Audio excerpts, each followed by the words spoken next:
जी हाँ दोस्तों, जिसका इंतज़ार था वही हो गया। कहीं न कहीं बात कर ले तेजस्वी यादव और खेसारी लाल यादव दोनों एक साथ दिख रहे हैं। काफ़ी सोशल मीडिया में दोनों का चर्चाएँ चल रहे हैं। कहीं न कहीं बात कर ले खेसारी लाल यादव को टिकट मिल गया है क्या आरजेडी से? कहीं न कहीं ये भी हो सकता है दोस्तों।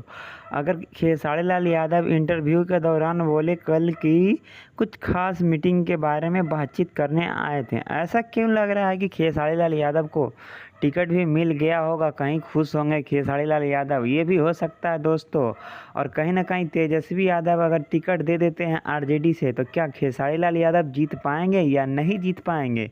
ये तो हम नहीं बता सकते, ये लोग आप लोग बता सकते हैं। कमेंट बॉक्स में अपना राय ज़रूर बताइए कि अगर तेजस्वी यादव खेसारी लाल को टिकट देते हैं इलेक्शन लड़ने के लिए तो क्या खेसारी लाल यादव इलेक्शन लड़ेंगे या नहीं लड़ेंगे? क्या वो सिंगिंग और गाना बंद कर देंगे क्या? ये बहुत ही बड़ा अपडेट लेके आ गए हैं दोस्तों।